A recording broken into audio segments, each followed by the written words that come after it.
Welcome, Thomas. It's a pleasure to have you today in the show. Thomas, I think we met through a common friend of ours, actually two common friends of ours, Melik from Earthbeat and also Kipi-chan, who lives in Japan. For those who spend a lot of time on Discogs, you've probably seen his name because he's a big contributor on Discogs. With Thomas, when he came to Tokyo, we went together and dig in some shops. Really cool guy, and I went to his shop, Listen, in Paris, and it's a really, really good shop, so I encourage everyone to go and visit him. So welcome, Thomas. Happy to have you today. Nice. I'm very happy to be here. Thank you. So what can you tell us about your shop and your history as a digger, as someone in the record business? Well, first, I think I start to collect records like 20 years ago or something. Maybe in 2003, I created a website called FrenchAttack.com. Yes. And it was one of the first crate digging website in France, along with Superfly and maybe another couple of two, and I don't know. It started as a fan website. So I did some interviews. It begins to be a web shop. It was quite influential regarding French rare groove and stuff like this. When you were into record, when you started French Attack, was it like your idea was to sell records, or did it come along? No, it really comes along. Okay. First, it wasn't my job, so it was just the passion. And at first, before this, I was into hip hop and turntablism and things like this. Okay. And I began to be attracted by all the sample and all the things like this. And I discovered all the rare groove you can find in Paris, which is huge. So you started French Attack, and how did you go from French Attack to Listen? It was a very long process because I began to be more and more professional. So at first, it was like selling 10 records a month on the website. Yeah. And little by little, I began to have a shop in all the records fair and stuff like this. I began to sell in Discogs and all the platforms, eBay and everything. But some years ago, it began to be really boring to sell on internet because you are no more a passer. You know, you don't make people discover records on internet. Yes. Discogs is just like Wall Street. You know, it's speculation and. So it wasn't very interesting. I decided to do a physical shop because it's really more interesting with the feeling with the people and the customer. Yeah. The human interaction part is very important, I think. Exactly. And so what year did you created Listen? The shop was created like 2 years ago, maybe. Okay. It's great, you know. I wasn't really sure of doing it, but a lot of people encouraged me to do it, like Melik and like the guys at Superfly. So I feel I can do it maybe. So from what you just said about your history as a digger, I kind of sense that you have a strong interest for samples and rare grooves. So I suspect that's the main composition of your shop right now. Or do you also have other genre of music in your shop? What kind of records do you have? Listen is really, how you say that, generic or general record store. You have all kind of music from pop rock, you know, all the usual stuff, the Bowie, the Led Zeppelin, the Beatles and everything. And more obscure stuff, you know, like the synth stuff, the 80s stuff, and the Japanese records, you know, very well. Yeah. And all the world stuff, you know, Afro, West Indies. So you have all the range of from very common records to Holy Grail and very rare records. Do you also have some new records, like reissues or stuff like that, or only second hands? I have a very small selection of reissue, mostly from people I know in Paris or in France. So it's really from a friend perspective. But to be honest, it's maybe like 95% of second-hand records. Stuff I find everywhere. I know right now is a kind of difficult time because of the pandemic, and maybe the shop hours are a little bit different from usual. But usually, when are your opening times? Well, for now, it's really the usual hours because pandemic is over. I hope in Paris. So it's from 1 p.m. to 7 p.m. from Tuesday to Friday, and Saturday is 2 p.m. to 8 p.m. Got it. I will just add for people who live in Paris or come to Paris and who are into Japanese records, there are 2 shops you need to go to. Thomas' shop, he's very knowledgeable in Japanese stuff, and you'll find a lot of stuff. And of course, Melik. And you're lucky because they're really not far from each other. So you can really go to both in one afternoon, no problem. And you get great piece of advice from both of them. Yeah, this is really a great quarter because we have a lot of interesting shops in this area. So if you are a tourist or if you come from a far place, you can have a tour. In this definitely. area, you can do like 5 or 6 record shops. So it's really Okay, great. So maybe we can move on to the second part of the show, and you can introduce the record that you have selected for us today. So what did you pick? My first record I picked is the Heshoo group, Hermitage Road. Okay. I personally don't know this one, so I'm very curious. It's a very personal record because I found this records in a lot of records that was very important for me because it was by far the largest lot of records I found. It was like million records of unplayed and unsold records. I'm gonna be honest. I heard this story from Christian, and I hope one day maybe we'll do a special with you, and you can like tell this story because I know it will take a very long time to tell that story. So maybe we'll come back to it later. Yes. Okay. And this record is really the best I found in this slot. In this lot of records because it's South African jazz. Cap jazz, like they said in South Africa, and it's really a great record. It's a mix between 60s jazz, spiritual, with a little bit of course African feeling on it. And it's very beautiful, and at the same time you have some dance floor stuff. So, and the cover art is great. It's kind of a bit of Abbey Road, but South African version of Abbey Road. Exactly. So I put it on the turntable. Yeah, please. So the track is Emakaya, the best, but all the record is really interesting.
it's super funky. Like there are jazz elements and funk elements, but I wouldn't qualify it as jazz funk as we know jazz funk, because jazz funk has a different color.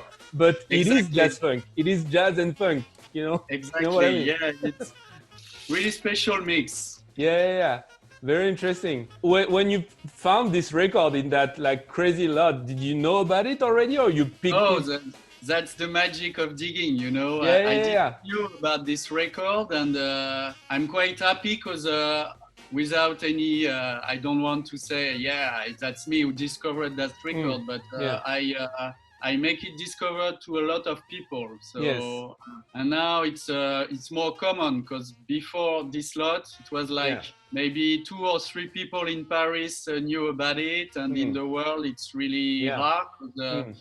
Probably it's the French press, and the South African press is really very hard to find, and the French one was probably didn't sold at the time, so people didn't knew about this record. So it's cool. But you know, it's actually that's the thing I like with Diggers, is that, like you said, some people already knew about it. Yeah, of course, but you taking it and showing it to the right people, you're kind of the origin point of this record becoming not famous, but like known within people who are looking for that kind of sound. And I know sometimes it happens, because it happened to me sometimes with some Japanese records. I also dig in Japan, and then I give them to Melik, and then he tells me, oh, I passed this record to this DJ and that DJ, and then like a few months later, I see on Discogs the price have like skyrocketed. Or So sometimes this happens. It's kind of funny, but I mean, it's good. It's good that, you know, good sound is being discovered and being shared. Yes, you have the two things. You have the fact that the record is finally open to everybody. But you also have the speculation aspect of exactly. You can't get the one without the other. It's like exactly. The one you have here, it's original, right? The French pressing. It's the French original. Okay, and how would you grade it? I guess it's in excellent condition, right? It's a mint condition. It's unplayed record. Great, awesome. Okay. So if you're into that kind of sound, you know where to go. So Thomas, can we move on to the second record you have selected for us? Okay, the other one is Space Cobra by I know this one. I see you have the hobby on it. Exactly, yeah, of course. I'm not a hobby fanatic, but it's always cool to have it. Yeah, it is. It's by composer Yuji Ohno, which is one of the most famous composer in Japan. Oh yeah. He did a lot of soundtracks for Japanese anime, Japanese movies, and especially during the 70s and the 80s. He's a master for anything disco, funk. Very good producer. And it's really a very important record for me because first, in France, anime was big, as you know it, when we were young, and so it's really it's a reminiscing of our childhood when we saw this. We grew up on that. And all the other one who was composed by Yuji Ohno, like Captain Future and stuff like this, or Lupin. And of course, it's a Japanese record. We all have a very strong history with Japan and Japanese record. I have a lot of record from Japan in the shop. Not only Japanese record, I have a lot of Japanese press of English or UK and American records. So it's really represents the shop, and of course it's a record I really like, and it's really best of in the shop. I sold a lot of this record. I can imagine. In France, it's really mythical. For you, were you after this record because of your memory of Cobra, or did you just happen to stumble on it and then you were like, oh yeah, I forgot there was such great music in the Cobra soundtrack? I think I heard about the record that was, it's Yuji Ohno and it's very funky, and so yes, in a way I knew about this record. You knew about it, Discovery and in Japan, that kind of records, it's already dug for a long time, so it's not digging, you know, it's just to find them in good condition and bring it to France, which is, I think, great, because here you can't find any Japanese records. Okay, great. So yeah, come on, play something for us.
Cool.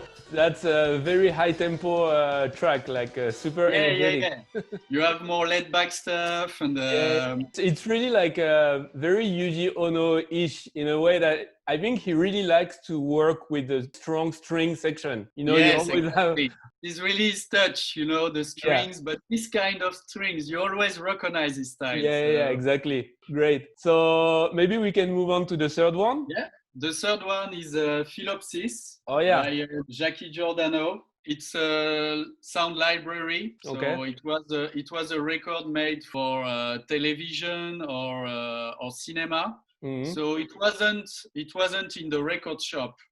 If you are a director or a broadcaster on the radio, you pick the music on it and you pay when you use it. This is very rare, the original of it. We did a reissue, me and my friend Julien from Digger's Digest. It's really part of the French rare groove scene, and it's one of the holy grail of the library music. I suppose this kind of record were not on like major labels, right? So probably they didn't have the original masters. How did it go for this reissue? It was a label called Free Sound, which was a library label, and you usually found that kind of record in the old stock of radio or people who used to do some films and video for advertising, or so you found it in old corporate buildings, of course we didn't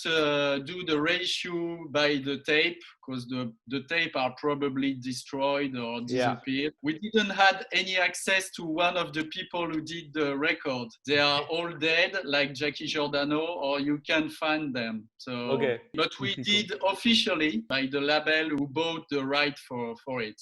It's a great record. It's really a mix between a lot of different things, and between funk, between synthesizer music, between ambient.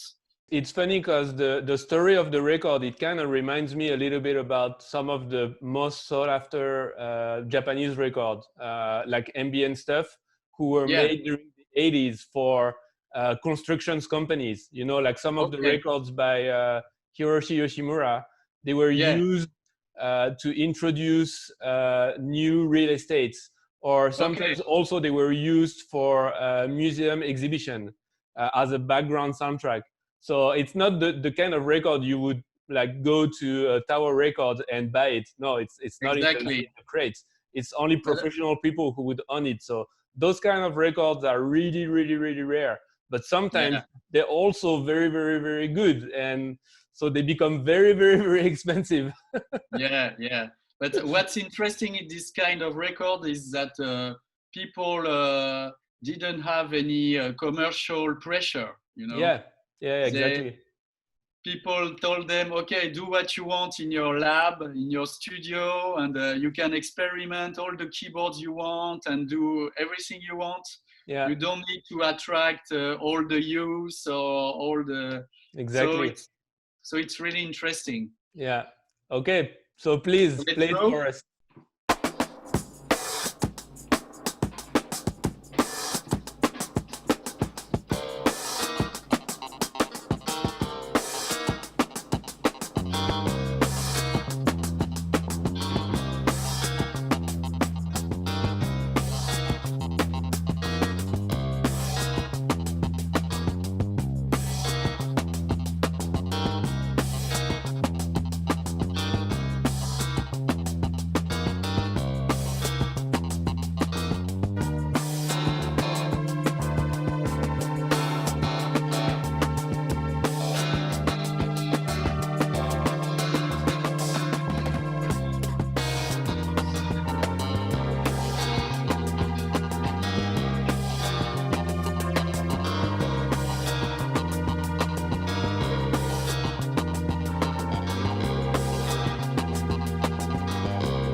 That's very, very good and very funky. Yeah. It's funny because when you think about it, like library music, as you say, was used on some broadcasting radio shows or on television or stuff like that. And it's kind of hard to imagine because nowadays, if you watch television or if you listen to radio, I mean, let's face it, the library music that is used for TV shows nowadays or for radio program, it's pretty crappy. At that time, the music was really good, music that was used as a background music. Exactly.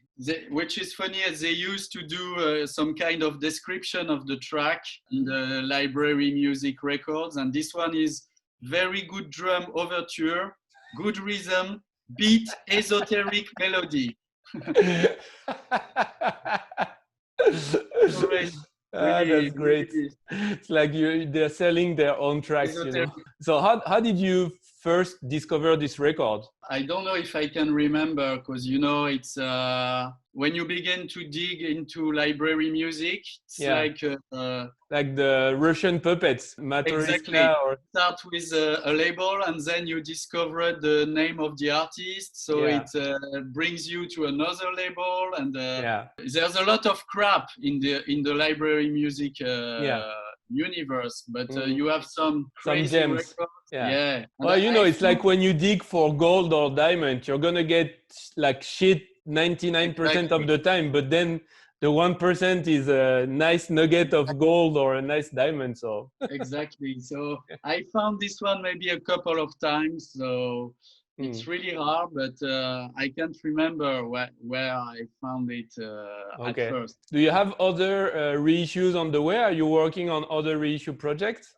Not for the moment, because the situation is quite difficult, and now the scene is flooded with reissues. So and now there is so many reissues that it's hard to find interesting records to reissue. I really totally agree with you. I was doing that for I've been doing that for my Japanese compilation projects, and I kind of stopped doing it because of that, because there was at some point there are too many, and I don't want to be part of flooding the market. I've put what I wanted out there, and I don't want to keep continuing without something really good or something that really people haven't discovered yet. You need to keep being relevant, and sometimes it's when you're not, you just gotta stop. It's better this way. Exactly. So maybe we move on to the fourth record. What is it? So this one is from Ammar El Sheriyi. It's Egyptian organist.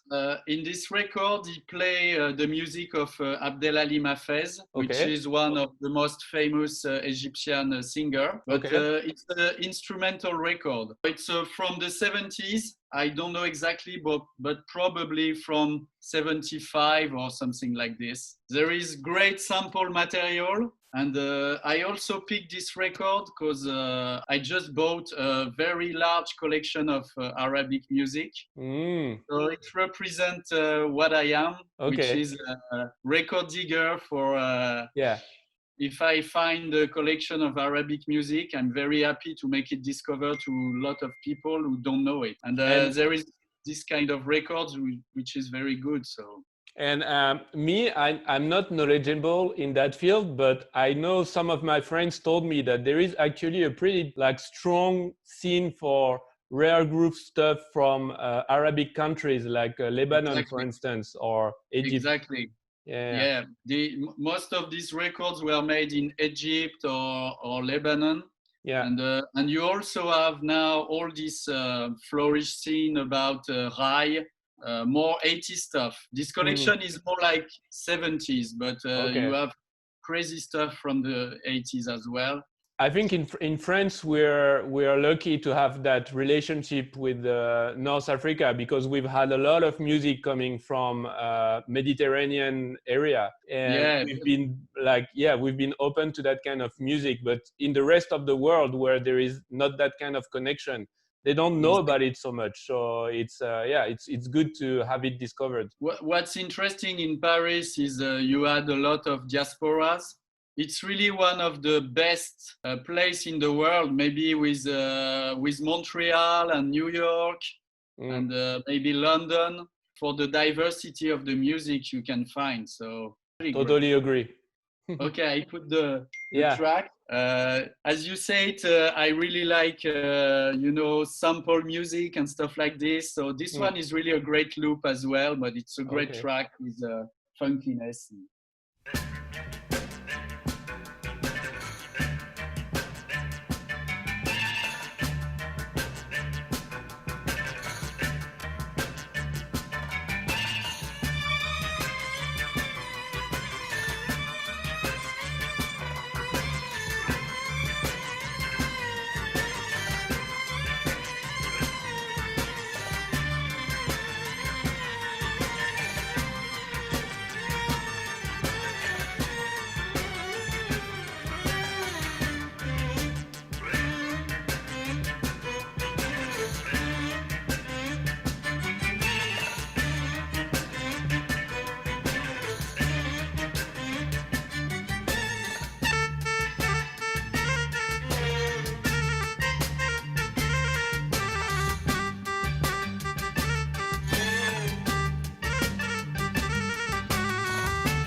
Thanks, Thomas. It's really like a great track, and what I love with those kind of track, it reminds me a little bit when I discovered the groove, funk, disco scene in Japan, is that the bass is the same, like the basic, like the soul funk basic is the same, and just on top of that, you have a layer of local style of music that is coming on top, and it creates this kind of like wonderful blend of music with like American influences meet Japanese influences, or meet Egyptian influences, or meet African influences, whatever. Like it's really, really great. I love it. But what's funny in this record, I think, is that the guy maybe didn't even try to be funky. It's really influenced in his brain, but probably by Western music. But you have that kind of funky feeling, but not like I want to try to be the JBs or. He's not. You can feel that he's not trying to copy something. He's recycling the influences of music that he has had